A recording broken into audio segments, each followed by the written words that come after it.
আসসালামু আলাইকুম। আজ আমরা পরিমাণগত রসায়ন ইউনিট 1 থেকে দশম লেকচার টপিকটি আলোচনা করব। আমাদের আলোচনার বিষয় হলো আজ আমরা চারটি ব্যাখ্যামূলক প্রশ্ন আলোচনা করব। নাম্বার 1, ডেসিমোলার দ্রবণ একটি প্রমাণ দ্রবণ। নাম্বার 2, মোলার দ্রবণ তাপমাত্রা নির্ভর। নাম্বার 3, মোলাল দ্রবণ তাপমাত্রা নিরপেক্ষ। নাম্বার 4, সোডিয়াম কার্বনের একটি প্রাইমারি স্ট্যান্ডার্ড পদার্থ। আজ আমরা এই চারটি প্রশ্নের ব্যাখ্যা করব। তো চলো আমরা আমাদের আলোচনা শুরু করি। প্রথমে আমরা আলোচনা করব ডেসিমোলার দ্রবণ একটি প্রমাণ দ্রবণ। প্রথমে আমরা জেনে নিচ্ছি ডেসিমোলার দ্রবণ কি। নির্দিষ্ট তাপমাত্রায় 1 লিটার দ্রবণে কোনো পদার্থের 0.1 মোল পরিমাণ দ্রবীভূত থাকলে তাকে ওই পদার্থের ডেসিমোলার দ্রবণ বলে। যেমন 1 লিটার দ্রবণে সোডিয়াম কার্বনেটের 0.1 মোল তথা 10.6 গ্রাম সোডিয়াম কার্বনেট দ্রবীভূত থাকলে, অর্থাৎ 10.6 গ্রাম সোডিয়াম কার্বনেটকে পানিতে দ্রবীভূত করে 1 লিটার দ্রবণ প্রস্তুত করা হলে এই দ্রবণটিকে বলা হবে সোডিয়াম কার্বনেটের ডেসিমোলার দ্রবণ। আবার অপরদিকে যে দ্রবণের ঘনমাত্রা জানা থাকে তাকে বলা হয় প্রমাণ দ্রবণ। ডেসিমোলার দ্রবণের ঘনমাত্রা 0.1 মোলার অর্থাৎ জানা আছে, সুতরাং ডেসিমোলার দ্রবণ একটি প্রমাণ দ্রবণ। নিশ্চয়ই আজকের এই ডেসিমোলার দ্রবণ একটি প্রমাণ দ্রবণ এই ব্যাখ্যামূলক প্রশ্নের উত্তরটি বুঝতে পেরেছ এবং এটুকু লিখতে পারাই যথেষ্ট হবে। তাহলে আমরা এখন পরবর্তী প্রশ্নে দিকে যাচ্ছি। 2 নম্বর প্রশ্নটি হলো মোলার দ্রবণ তাপমাত্রা নির্ভর ব্যাখ্যা করো। এখন আমরা এই প্রশ্নটির ব্যাখ্যা করব। প্রথমে আমরা জেনে নিচ্ছি মোলার দ্রবণ কি। নির্দিষ্ট তাপমাত্রায় 1 লিটার দ্রবণে কোনো পদার্থের 1 মোল দ্রবীভূত থাকলে তাকে ওই পদার্থের মোলার দ্রবণ বলে। যেমন আমরা বলতে পারি যে 1 মোল সোডিয়াম কার্বনেট তথা 106 গ্রাম সোডিয়াম কার্বনেটকে পানিতে দ্রবীভূত করে যদি 1 লিটার দ্রবণ প্রস্তুত করা হয়, তাহলে এই দ্রবণটিকে সোডিয়াম কার্বনেটের মোলার দ্রবণ বলা হবে। অবশ্যই নির্দিষ্ট তাপমাত্রায়, স্থির তাপমাত্রায় দ্রবণটা প্রস্তুত করতে হবে। তাহলে আমরা এটাও জানতে পারি যে তাপমাত্রার পরিবর্তন ঘটলে এই মোলার দ্রবণটির আয়তনের পরিবর্তন ঘটে, অর্থাৎ তাপমাত্রা বৃদ্ধি বা হ্রাস পেলে আয়তনের পরিবর্তন ঘটে, অর্থাৎ আয়তন বৃদ্ধি বা হ্রাস পায়। এই কারণে দ্রবণটির ঘনমাত্রাও পরিবর্তিত হয়। তাহলে কি বোঝা গেল যে তাপমাত্রার পরিবর্তনের সাথে সাথে দ্রবণটির আয়তনের পরিবর্তন হয় বিধায় ঘনমাত্রারও পরিবর্তন ঘটে।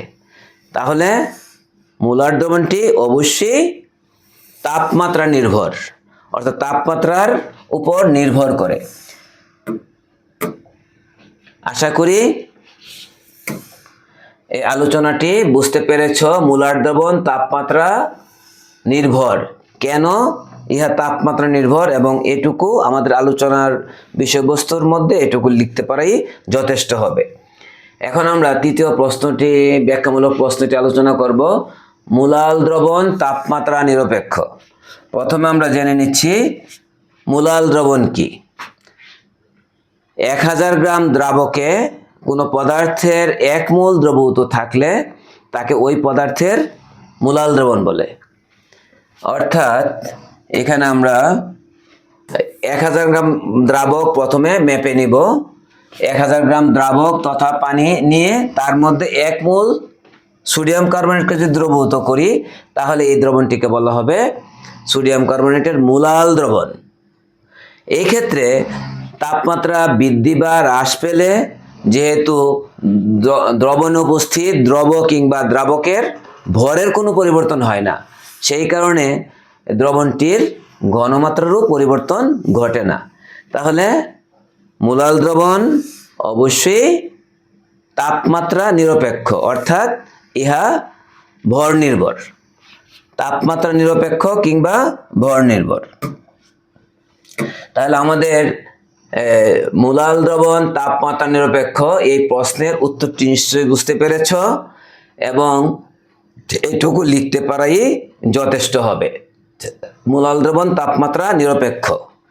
কখনো কখনো এটা প্রশ্নটা এভাবে আসে যে মূলাল দ্রবণ ভর নির্ভর ব্যাখ্যা করো, তাপমাত্রা নিরপেক্ষ ব্যাখ্যা করো। এখন সর্বশেষ প্রশ্নটি হলো সোডিয়াম কার্বনেট একটি প্রাইমারি স্ট্যান্ডার্ড পদার্থ ব্যাখ্যা করতে হবে। তা আমরা প্রথমে জেনে নিচ্ছি প্রাইমারি স্ট্যান্ডার্ড পদার্থ বলতে আমরা কি বুঝি। যে সকল পদার্থকে প্রকৃতিতে বিশুদ্ধ অবস্থায় পাওয়া যায়, যাদেরকে সঠিকভাবে পরিমাপ করা যায়, আর যারা বায়ুর উপাদান দ্বারা আক্রান্ত হয় না, অর্থাৎ বায়ুর সাথে বিক্রিয়া করে না, এবং যাদের দ্রবণের ঘনমাত্রা দীর্ঘ সময় অপরিবর্তিত থাকে, এ সকল পদার্থকে বলা হয় প্রাইমারি স্ট্যান্ডার্ড পদার্থ।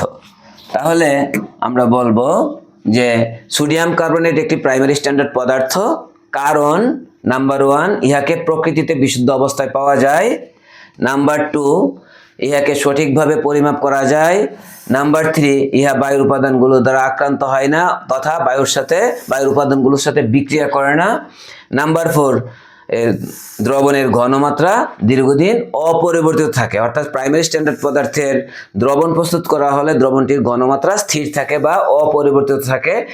এই জন্য প্রাইমারি স্ট্যান্ডার্ড পদার্থের প্রমাণ দ্রবণ প্রস্তুত করা হয়ে থাকে এবং এই দ্রবণটিকে বারবার ল্যাবরেটরিতে ব্যবহার করা যেতে পারে, ব্যবহার আমরা করে থাকি। তো নিশ্চয়ই আলোচনাটি বুঝেছ। আজ এ পর্যন্তই থাকবে। থ্যাংক ইউ সবাইকে।